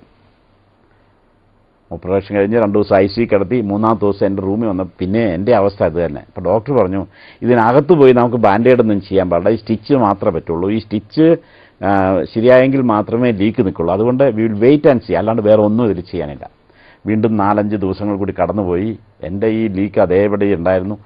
5-ാമത്തെ ദിവസം ഞാൻ അൺകോൺഷ്യസ് ആയി. എന്നെ ICUയിലേക്ക് കൊണ്ടുപോയി. ഡോക്ടർ എൻ്റെ മൂത്ത മരുമകനെയും വൈഫിനെയും വിളിച്ചിട്ട് പറഞ്ഞു, പോളി സാറിന് ഇത് സെപ്റ്റിസീമിയായിട്ട് മാറി. ഓപ്പറേഷൻ തിയേറ്ററിൽ നിന്ന് ഒരു അണു ശരീരത്തിൽ കയറി പറ്റി. അതുമൂലം ബ്ലഡിലുള്ള സെൽസ് എല്ലാം ഇൻഫെക്റ്റഡായി. സെപ്റ്റിസീമിയ കിട്ടിയവർ ജീവിച്ചിട്ടില്ല എന്ന് തന്നെ പറയാം. അഥവാ ഈ വ്യക്തിയെ ജീവിച്ച് കിട്ടിയാൽ തന്നെ ഒരു സ്റ്റെപ്പ് പോലും അദ്ദേഹം നടക്കുകയാണ് ജീവിതത്തിൽ. അപ്പോൾ വൈഫ് പറഞ്ഞു, ഡോക്ടർ ഭയപ്പെടണ്ട, ഡോക്ടർ ചെയ്യാനുള്ളത് ചെയ്യാൻ, ഞങ്ങൾ പ്രാർത്ഥിക്കാൻ പോകുമെന്ന് പറഞ്ഞു. അപ്പോൾ ഈ ഡോക്ടർ ചിന്തിച്ചു, ഈ പ്രശ്നങ്ങളെല്ലാം കൂടെ കൂടിയപ്പോഴേക്കും ഇവർക്ക് തലയ്ക്കെന്തോ ബുദ്ധിമുട്ട് വന്നു. ഡോക്ടർ മറ്റു മക്കളെ എല്ലാം വിളിച്ച് പറഞ്ഞു, മക്കളെ ഡാഡി മമ്മിയോട് പറഞ്ഞിട്ട് കേൾക്കുന്നില്ല, ഡാഡി വളരെ സീരിയസ് ആയ അവസ്ഥയിലാണ്, എനിക്കൊന്നും ചെയ്യാനും പറ്റുന്നില്ല. ഞാനൊരു ഹിന്ദുവാണ്, ഞാൻ വീട്ടിൽ പോയി പ്രാർത്ഥിക്കാൻ പോവാം, നിങ്ങൾ പ്രാർത്ഥിക്കുന്നവരല്ലേ, റൂമിൽ പ്രാർത്ഥിച്ചോളാൻ പറഞ്ഞു. ഞാൻ എൻ്റെ റൂമിൽ പ്രാർത്ഥനയും ഞാൻ ICUയിൽ നിന്ന് അതുപോലെ അപ്പോഴത്തേനും മറ്റു രോഗികളെല്ലാം പുറത്താക്കി. എന്ന് വെച്ചാൽ അവരുടെ നിന്ന് എനിക്ക് ഇൻഫെക്ഷൻ കയറി പറ്റാതെ അവരെല്ലാം പുറത്തായി. ഞാൻ ഒറ്റയ്ക്ക് ICUയിൽ എൻ്റെ റൂമിൽ പ്രാർത്ഥന. ഞാൻ മരിച്ച അവസ്ഥയിൽ 7 ദിവസം അവിടെ കിടന്നു. എൻ്റെ മുറിയിൽ പ്രാർത്ഥനയും, വരാന്ത നിറച്ച ആൾക്കാർ ലോകം എങ്ങും എനിക്ക് വേണ്ടി പ്രാർത്ഥിക്കാൻ തുടങ്ങി. ബോംബെ തന്നെ ഇൻ്റർനെറ്റിൽ എൻ്റെ പ്രാർത്ഥന വിഷയമിട്ട് പ്രാർത്ഥിക്കാൻ തുടങ്ങി. അങ്ങനെ വളരെയധികം ആൾക്കാരുടെ പ്രാർത്ഥനയുടെ ഫലമായിട്ട് 7-ാം ദിവസം ഞാൻ കോൺഷ്യസായി. അപ്പോഴത്തേനും ഡോക്ടർ പറഞ്ഞു, ഇത് തള്ളിയ കേസാണ്, നമുക്ക് ICUയിൽ മറ്റു രോഗികളെ കൊണ്ടുവരണം, അതുകൊണ്ട് നമുക്ക് സാറിനെ വേണമെങ്കിൽ നമുക്ക് റൂമിലേക്ക് ICU ആയിട്ട് ട്രീറ്റ് ചെയ്ത് അങ്ങോട്ട് മാറ്റാം, മറ്റുള്ളവരെ എനിക്ക് കേട്ടായി. അപ്പോഴാണ് എൻ്റെ മുറിയിലേക്ക് കൊണ്ടുവന്നു. അപ്പോഴാണ് എൻ്റെ അവസ്ഥ ഞാൻ മനസ്സിലാക്കുന്നത്. ഞാൻ ഇതിൻ്റെ 2 ഇരട്ടി വണ്ണം. ഒരു ബെഡിൽ എന്നെ കിടത്തിയാൽ കിടക്കാൻ പാടില്ല, എൻ്റെ കൈയൊക്കെ പുറത്തേക്ക് വരും അതുപോലെ. അപ്പോൾ 2 ബെഡ് ചേർത്തിട്ട് എന്നെ കിടത്തി. എന്നെ തിരിച്ചു കിടക്കുന്ന ബെഡ്ഷീറ്റിൻ്റെ 4 മൂല പിടിച്ച.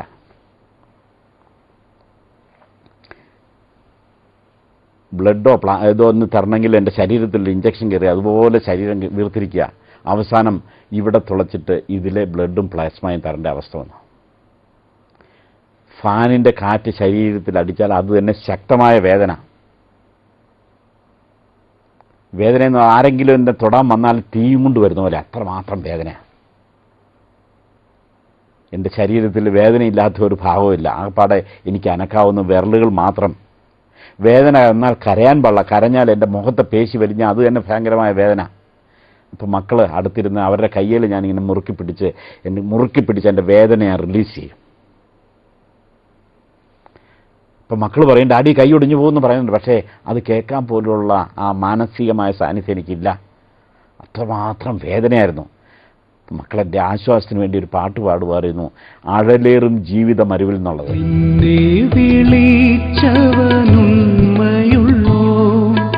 കണ്ണിൻ മണി പോലെ കാത്തിടുമേ, അന്ത്യം വരെ വഴുതാതെയവൻ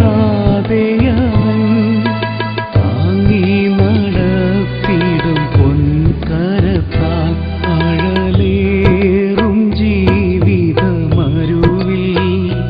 നീ തളരുകയോ ഇനി സഹജേ, അഴലേറും ജീവിതമരുവിൽ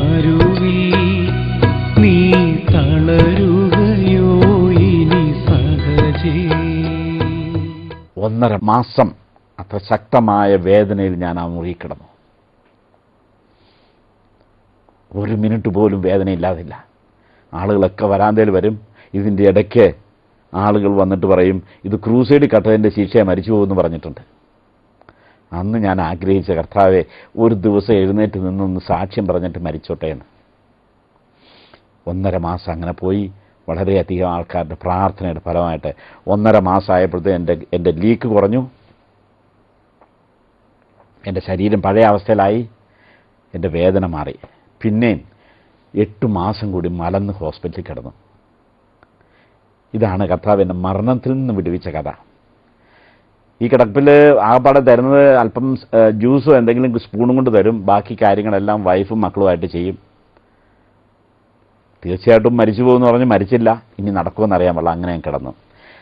8ാമത്തെ മാസം ഡോക്ടർ വന്നിട്ട് രാവിലെ പതുക്കെ ഒന്ന് തലയൊന്ന് പൊക്കാൻ നോക്കി, എങ്ങനെയുണ്ടെന്നറിയാമല്ലോ എന്ന്. ശക്തമായ വേദന കാരണം അദ്ദേഹത്തിൻ്റെ കയ്യും തട്ടി മാറ്റി, ഡോക്ടറെ തുടരലേന്ന് പറഞ്ഞു. അപ്പോൾ അദ്ദേഹത്തിൻ്റെ പേര് ഉണ്ണികൃഷ്ണൻ എന്നാണ്, ഒരു ഹിന്ദുവാണ്, ലിസി ഹോസ്പിറ്റലിൽ ന്യൂറോ സർജനായിരുന്നു. അദ്ദേഹം പറയാം, നമ്മൾ വളരെ കണ്ണുനീരോട് പ്രാർത്ഥിച്ചിട്ടാണ് ഇത്രയെങ്കിലും നമുക്ക് കിട്ടിയത്, ഇനിയും നമുക്ക് പ്രാർത്ഥിക്കാൻ കർത്താവ് വിടുവിക്കുമെന്ന് പറഞ്ഞ് അദ്ദേഹം പോയി. അന്ന് ഉച്ചയ്ക്ക് എൻ്റെ മുറിയിൽ കർത്താവ് അത്ഭുതം പ്രവർത്തിച്ചു. ബഹ്റിൽ നിന്നൊരു ദൈവദാസൻ എൻ്റെ മുറിയിൽ വന്നു. ഞാൻ അദ്ദേഹത്തെ നേരെ പരിചയമില്ല എനിക്ക്. അദ്ദേഹം പറയുക, പോൾവറീസിന് അസുഖമാണെന്ന് കേട്ടപ്പോൾ പോലെ ഞാൻ 21 ദിവസം ഫാസ്റ്റിംഗ് പ്രയർ ആയിരുന്നു. 19 ദിവസം കർത്താവിനോട് സംസാരിച്ച് നീ എറണാകുളത്ത് പോയി പ്രാർത്ഥിച്ച് പോളിനെ എഴുന്നേൽപ്പിക്കണം, അതുകൊണ്ട് വന്നതാണെന്ന് പറഞ്ഞു. പ്രാർത്ഥിച്ചോട്ടെന്ന് ചോദിച്ചു. പ്രാർത്ഥിച്ചോളാൻ പറഞ്ഞു.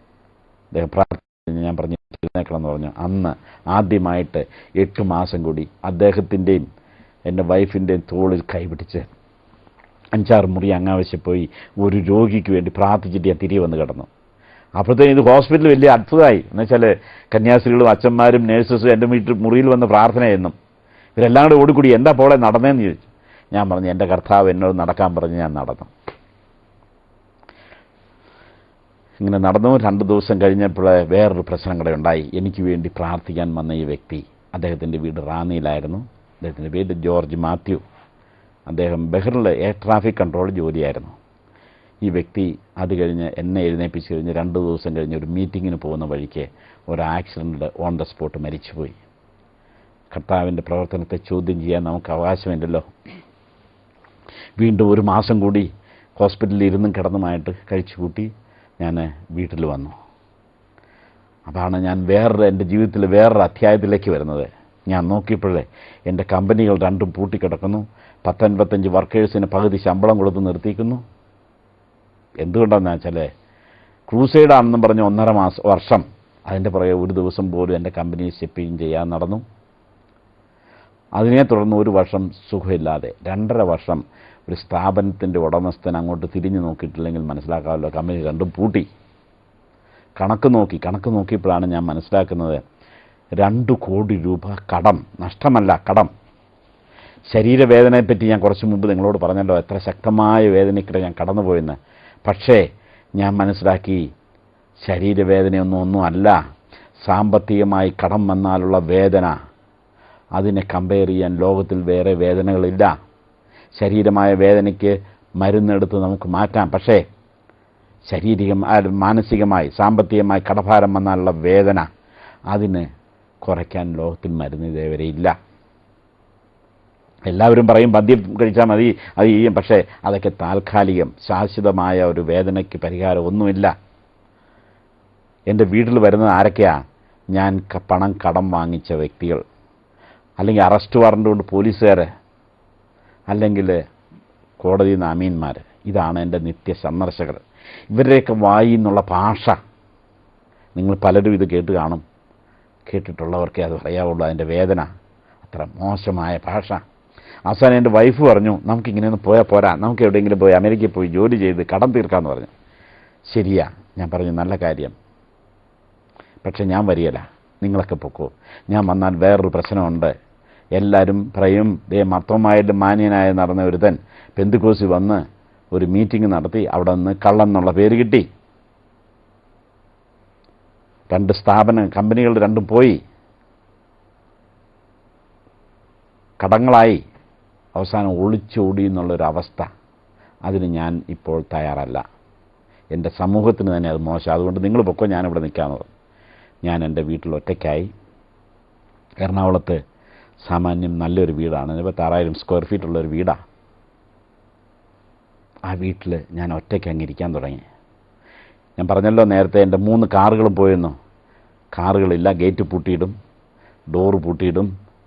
രാത്രി ലൈറ്റ് പോലും എൻ്റെ വീട്ടിലിടിയല്ല. ലൈറ്റ് ഇട്ടാൽ ഞാൻ അകത്തുണ്ടെന്ന് അറിഞ്ഞുകൊണ്ട് ഞാൻ കടം വാങ്ങിച്ചിട്ടുള്ളവർ ചോദിക്കാൻ വരും.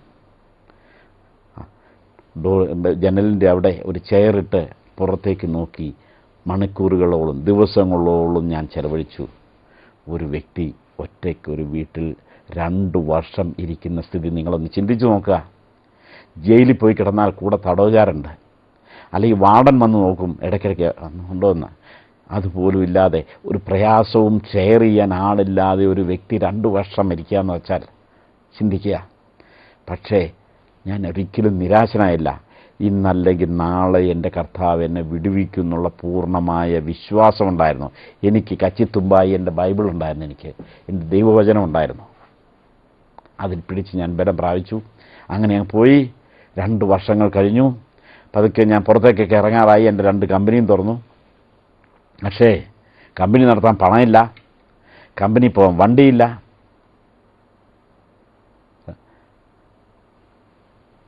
ഓട്ടോറിക്ഷയിൽ പോകാൻ നടുവ് സമ്മതിക്കില്ല, എന്നുവെച്ചാൽ എടുത്തിട്ട് അടിക്കും. ടാക്സി എടുക്കാൻ 10 രൂപ പോക്കറ്റിലില്ല. അവസാനം ബസ് സ്റ്റോപ്പ് വരെ നടന്ന് ബസ്സെടുത്ത് ബസ്സിൽ ഇരുന്നാൽ നടുവ് കളയും. പിടിച്ച് നിന്ന് കമ്പനി വരെ പോവും. ചില നടന്നിട്ട് തിരിച്ച് അതുപോലെ തിരികെ വന്ന് വീടും പൂട്ടി അകത്ത് കയറിയിരിക്കും. 2-3 കാറുണ്ടായിരുന്നു. ഞാൻ ദേ കിടക്കുന്നു, റോഡ് സൈഡിൽ പോയി ബസ് കയറിപ്പോകുന്ന ആ മാനസികാവസ്ഥ കണ്ട് നിങ്ങളൊന്ന് ചിന്തിച്ച് നോക്ക്. വളരെ വേദനിച്ചു. അന്നൊക്കെ ഞാൻ ആഗ്രഹിച്ചിട്ടുണ്ട്, കർത്താവ് ഒരു കാറ് കിട്ടിയെങ്കിൽ എത്ര നന്നായിരുന്നുണ്ടെന്ന്. പക്ഷേ നമ്മുടെ പ്രാർത്ഥനകൾ എപ്പോഴും ദൈവം തമ്പുരാൻ ആൻസർ ചെയ്യില്ല. അതിന് പ്രത്യേക കാരണങ്ങളുണ്ട്. നമ്മൾ പ്രാർത്ഥിക്കുന്ന വിഷയത്തിന് മറുപടി കിട്ടിയാൽ അത് അനുഭവിക്കാനുള്ള അവസ്ഥയിലാണോ നമ്മളെന്ന് നോക്കിയതിന് ശേഷം മാത്രമേ കർത്താവ് അനുഗ്രഹങ്ങൾ തരുള്ളൂ. അന്ന് എനിക്കൊരു കാറ് കിട്ടിയാൽ എനിക്ക് തന്നെത്താൻ ഓടിക്കാൻ പറ്റില്ല. എന്താണെന്ന് വെച്ചാൽ എൻ്റെ ശരീരം അനങ്ങില്ല, എൻ്റെ കഴുത്തൊക്കെ ഇങ്ങനെ സ്റ്റിഫാണ്. ഒരു കാറ് കിട്ടിയാൽ ഒരു ഡ്രൈവറെ കൊടുത്ത് 2000 രൂപ കൊടുത്ത് ശമ്പളം കൊടുത്ത് നിർത്താനുള്ള അവസ്ഥ എനിക്കില്ല. എനിക്ക് കാറും കിട്ടിയില്ല. പിന്നെയും ആഴ്ചകൾ പോയി. എൻ്റെ ശരീരം പതുക്കെയൊക്കെ കഴുത്തൊക്കെ അനക്കാറായ സമയത്ത് അന്ന് കർത്താവ് എൻ്റെ വീട്ടിൽ അത്ഭുതം പ്രവർത്തിച്ചു. തിരുവല്ല എന്നൊരു വ്യക്തി എൻ്റെ വീട്ടിൽ കയറി വരിക. അദ്ദേഹം പറയാ, ഞാൻ ഇദ്ദേഹത്തെ ദൂരൊക്കെ കണ്ടപ്പോൾ ഗേറ്റിൽ കണ്ടപ്പോൾ വിചാരിച്ച് രണ്ട് പോലീസുകാരൻ അറസ്റ്റ് വാറണ്ട് കൊണ്ട് വന്നേക്കണം, എനിക്ക് പരിചയമില്ലാത്തൊരു വ്യക്തിയാണ്. അദ്ദേഹം പറഞ്ഞു, എൻ്റെ വീട് തിരുവല്ലയിലാണ്, ഞാനൊരു ബിസിനസ്സുകാരനാണ്, ഞാനൊരു ഓർത്തഡോക്സുകാരനാണ്. നിങ്ങൾ നടത്തിയ മീറ്റിങ്ങിൽ ഞാൻ എന്നും വന്നിട്ടുണ്ടായിരുന്നു. എനിക്ക് ആ മീറ്റിങ്ങിൻ്റെ ഓർഗനൈസേഷൻ ഒത്തിരി അങ്ങ് ഇഷ്ടപ്പെട്ടു. അന്ന് മുതൽ നിങ്ങളെന്ന് കാണണമെന്ന് ഓർത്ത് ഇന്ന പറ്റിയെന്ന് പറഞ്ഞു. ശരി, വർത്താനമൊക്കെ പറഞ്ഞു കഴിഞ്ഞ് പുള്ളിയും പറഞ്ഞു, ഞാനൊരു ബിസിനസ്സുകാരനെ അച്ഛനൊക്കെ മോശമായിട്ടിരിക്കുക. അത് കഴിഞ്ഞ് ചോദിച്ചു, പോളോറിസിൽ 2-3 കാറൊക്കെ ഉണ്ടെന്ന് പറഞ്ഞ് കേട്ടുള്ളൂ, ഇതൊരു വണ്ടിയൊന്നും കാണുന്നില്ല, മുമ്പിലൊന്നും വണ്ടിയൊന്നും ഇല്ലെന്ന്. ഞാൻ പറഞ്ഞു, വണ്ടിയൊന്നും ഇല്ല എന്ന്. എഴുത്തുവഴി അദ്ദേഹം, നോനോ പോള് കാറില്ല, നടക്കാൻ ഒക്കെയല്ല. ഇത് ഞാനൊരു ഇൻഡിക്ക കാർ കൊണ്ടുവന്നിട്ടുണ്ട്, 20,000 കിലോമീറ്റർ ഓടിയിട്ടുള്ളൂ, അതിൻ്റെ പേയ്മെൻ്റ് എല്ലാം നടത്തിയതാണ്. ഈ കാർ ഇവിടെ കിടക്കട്ടെ, ഇതിൻ്റെ പണം ഉണ്ടാകുമ്പോൾ എനിക്ക് പലിശയില്ലാതെ തന്നാൽ മതി എന്ന് പറഞ്ഞ് കീ എടുത്ത് തന്നിട്ട് പോയി. എൻ്റെ അമ്മയോ അപ്പനോ എൻ്റെ ചേട്ടന്മാരോ എൻ്റെ വേണ്ടപ്പെട്ടവരോ ആരുമില്ല, ഞാൻ അറിയാത്ത ഒരു വ്യക്തിയെ കൊണ്ട് എനിക്ക് വേണ്ടി ഒരു കാറ് കൊടുത്തു വിട്ട എൻ്റെ കർത്താവ്, എൻ്റെ ആവശ്യങ്ങൾ അറിഞ്ഞ് സഹായിച്ച കർത്താവ്. പിന്നെ ദിവസങ്ങൾ കഴിഞ്ഞു. പക്ഷേ ഈ സാമ്പത്തിക ബുദ്ധിമുട്ട് കാരണം പറഞ്ഞില്ലേ, നമുക്കൊരു സ്വസ്ഥതയില്ല. ഈ പിശാച് അതിൻ്റെ ഇടയ്ക്ക് അങ്ങ് വർക്ക് ചെയ്യാൻ തുടങ്ങി. ഒരു ദിവസം ഞാൻ ചിന്തിക്കുക, എടാ മാന്യമായിട്ട് മർത്തവമായി നടന്ന ഞാൻ ഈ പെന്തിക്കോസിൽ വന്ന് വലിയ എന്നാൽ പറ്റുന്ന അല്ലെങ്കിൽ എന്നാൽ കഴിയുന്ന ആത്മാർത്ഥമായിട്ടൊരു മീറ്റിംഗ് നടത്തി. അതുമൂലം എന്തുണ്ടായി, എന്ത് ഗുണം, ആർക്കെന്ത് മെച്ചം കിട്ടി? ഇതാണ് ചിന്ത. നിൻ്റെ ബിസിനസ് മുഴുവൻ തകർന്നു, നിൻ്റെ കാറുകൾ പോയി, നിൻ്റെ ശരീരം കളഞ്ഞു, കള്ളം എന്നുള്ള പേര് കിട്ടി, കൂടാതെ നിൻ്റെ കുടുംബം ലോകത്തിൻ്റെ നാല് ഭാഗത്ത്, ഇതിൽ നിന്ന് ആർക്കെന്ത് മെച്ചം കിട്ടി? ശരിയല്ലേ? പിശാച് അന്നേരം ഞാൻ ചിന്തിക്കുന്നില്ല ഞാൻ മരിച്ചെന്ന് എഴുന്നേറ്റ് വന്നതാണെന്നോ അല്ലെങ്കിൽ എനിക്കൊരു കാർ ഒരാൾ കൊണ്ടു തന്നതെന്നൊന്നും ചിന്തിക്കുന്നില്ല. ശരിയാണെന്നുള്ള ആ ദേഷ്യത്തിന് 2 ആഴ്ച ചർച്ചിൽ പോയില്ല. 3-ാമത്തെ ആഴ്ച എനിക്ക് തോന്നുന്നു വേറെ ചർച്ചിൽ പോകണമെന്ന്. ഞാൻ അന്വേഷിച്ച് കേട്ട് പോയിട്ടില്ലാത്തൊരു ചർച്ച. അവിടെ പോയി പാസ്റ്ററോട് പറഞ്ഞു, പാസ്റ്റർ ഞാൻ സാക്ഷിയൊന്നും പറയാനുള്ള മൂഡിലല്ല, ഞാൻ അല്പം ആരാധനയ്ക്ക് വന്നതെന്ന് പറഞ്ഞു. സാക്ഷ്യത്തിൻ്റെ സമയം വന്നപ്പോൾ പാസ്റ്റർ പറഞ്ഞു, പൗലോസ് സാർ വന്നിട്ടുണ്ടെങ്കിൽ ഇന്ന് സാക്ഷ്യം പറയുന്നില്ല, പക്ഷേ ഇന്ന് ഡോക്ടർ വില്യം സാക്ഷി പറയുന്നു പറഞ്ഞു. അദ്ദേഹം പറയാ, ഒന്ന് ശ്രദ്ധിച്ച് കേൾക്കണം ഈ ഭാഗം. ഡോക്ടർ ഇന്നലെ രാത്രി എന്നെ വിളിച്ചിരുന്നു. പാസ്റ്റർ പറയാ, അദ്ദേഹം വിശ്വാസി വന്നിട്ട് 1 വർഷമായി, ഇതേവരെ ശരിക്കും സാക്ഷ്യം പറയാൻ സൗകര്യം കിട്ടിയിട്ടില്ല. ഒന്ന് സാക്ഷ്യം പറയണം, എന്താണെന്ന് വെച്ചാൽ അടുത്ത ആഴ്ച ഗൾഫിന് പോവാം, അതുകൊണ്ട് അദ്ദേഹത്തിന് സമയം കൊടുക്കാമെന്ന് പറഞ്ഞു. ഒരു ചെറുപ്പക്കാരൻ ഓടി സ്റ്റേജിലേക്ക് വന്നു. എന്നുവെച്ച് പറഞ്ഞു, ഞാനൊരു ഡോക്ടറാണ്, എൻ്റെ ഫാദർ ഡോക്ടറാണ്, എൻ്റെ ഗ്രാൻഡ് ഫാദർ ഡോക്ടറാണ്, ഞങ്ങൾക്ക് സാമ്പത്തികമായിട്ടൊക്കെ ഞങ്ങൾക്ക് നല്ല രീതിയിൽ ഇരിക്കുമ്പോൾ ഞങ്ങൾ കൊച്ചിയിലാണ് എൻ്റെ വീട്.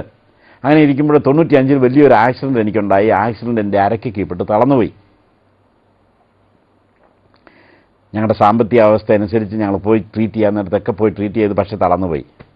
അങ്ങനെ വളരെ ദുഃഖത്തോടും പ്രയാസത്തോടും കൂടി എൻ്റെ വീട്ടിലിരിക്കുമ്പോൾ 1998-ൽ റെയ്നാർഡ് ബോങ്കെ എറണാകുളത്ത് വന്ന് മീറ്റിംഗ് നടത്തി. അവിടെ വെച്ച് ഞാൻ അത്ഭുതകരമായി സൗഖ്യം പ്രാപിച്ചെന്ന് എൻ്റെ മുമ്പിൽ സാക്ഷ്യം പറയിപ്പിച്ചു. ഞാൻ എൻ്റെ തലക്കിട്ടടിച്ചു പോയി, എൻ്റെ കർത്താവെ നിന്നെ ഞാൻ ഇത്രമാത്രം അവിശ്വസിച്ചല്ലോ എന്ന്. ആത്മീയമായിട്ട് പോലും തളർന്നിരുന്ന എന്നെ, ഞാൻ പോയിട്ടില്ലാത്ത ഒരു സ്ഥലത്ത് എന്നെ കൊണ്ടുപോയി തലേ ദിവസം എനിക്ക് വേണ്ടി ഒരുക്കി കൊണ്ടുവന്ന ഒരു സാക്ഷ്യം എന്നെ ബലപ്പെടുത്താൻ. പിന്നെ സമയങ്ങൾ പോയി. പിന്നെ എന്താ പറയുന്നത്, നമ്മുടെ നാട്ടിലെ ഒരു അവസ്ഥയുണ്ടല്ലോ, 2 വർഷം പകുതി ശമ്പളം വാങ്ങിച്ച് ജോലിക്കാരെ വീട്ടിലിരുന്നാൽ അവർ ജോലി ചെയ്യടാ.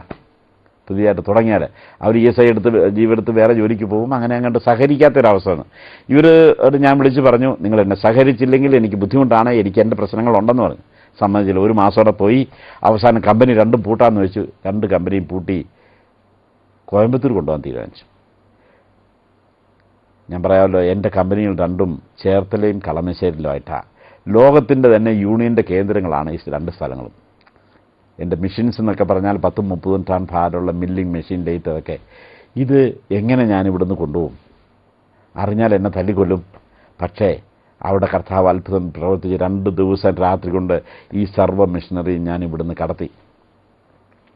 അവസാനം വർക്കേഴ്സിന് ബെനിഫിറ്റ് കൊടുക്കണം, അല്ല പോകല്ലോ. വെള്ളിയാഴ്ച ആയപ്പോഴത്തേന് എവിടുന്നോ 8-8 ലക്ഷം രൂപ കിട്ടി. അതുകൊണ്ട് സർവ്വ വർക്കേഴ്സിൻ്റെ ബെനിഫിറ്റ് കൊറിയർ അയച്ചു.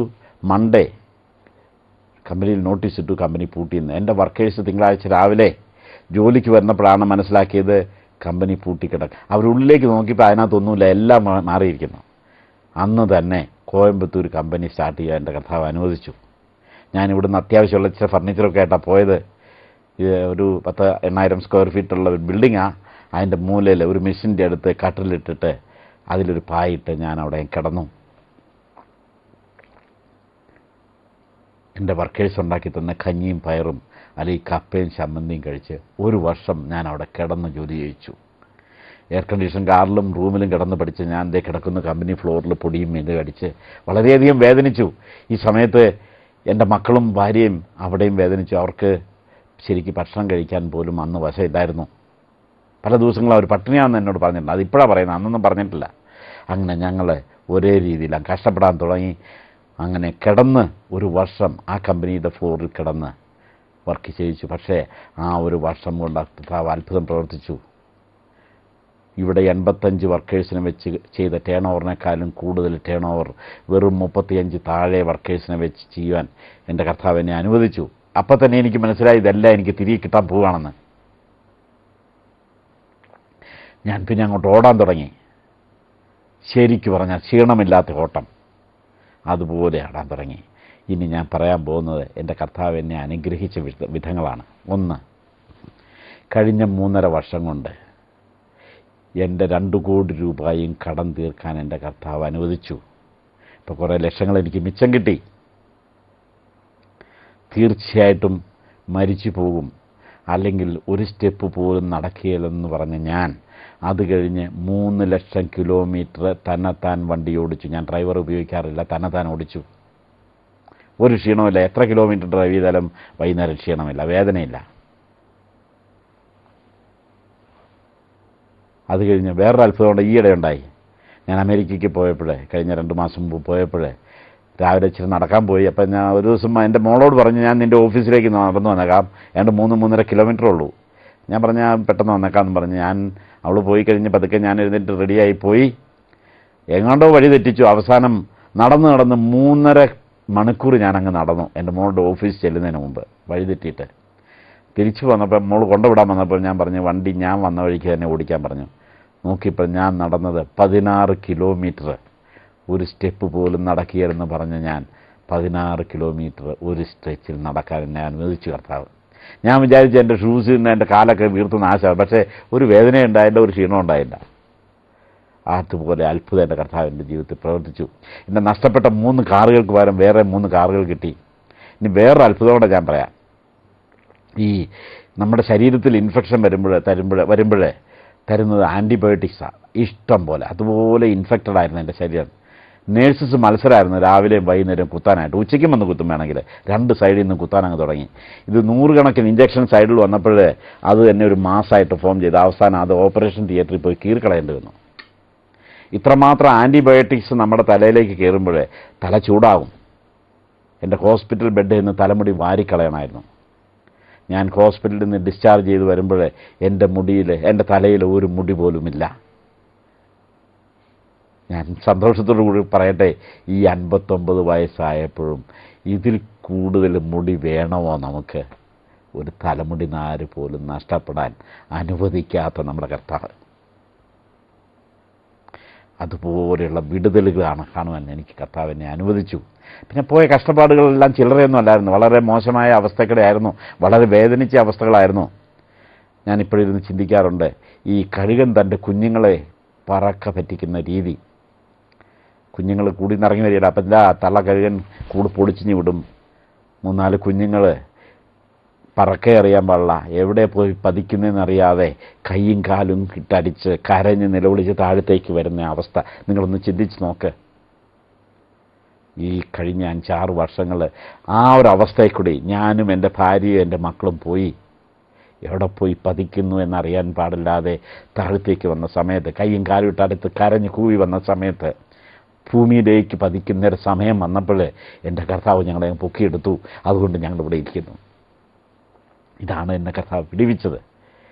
എന്നെ വിടുവിച്ച കർത്താവ് നിങ്ങളെയും വിടുവിക്കാൻ ശക്തനാണ്. നിങ്ങളുടെ പ്രശ്നം എന്തു തന്നെയായിരുന്നാലും എൻ്റെ അനുഭവത്തിൽ കൂടി ഞാൻ നിങ്ങളോട് സാക്ഷ്യമായിട്ട് പറയുന്നു, നിങ്ങളുടെ പ്രശ്നം എന്തായിരുന്നാലും നിങ്ങളെയും വിടുവിക്കാൻ എൻ്റെ കർത്താവ് ശക്തനാണ്. എന്തെല്ലാം പ്രശ്നമായിരുന്നാലും, ഞാൻ പറഞ്ഞല്ലോ എൻ്റെ അനുഭവങ്ങൾ പച്ചയായ അനുഭവങ്ങളാണ്. 1 ഗ്രാം പോലും കൂട്ടിയോ കുറച്ചോ അല്ല ഞാൻ പറഞ്ഞത്. ഞാൻ അനുഭവിച്ച പ്രയാസങ്ങളാണ് നിങ്ങളുടെ അടുത്ത് പറഞ്ഞത്.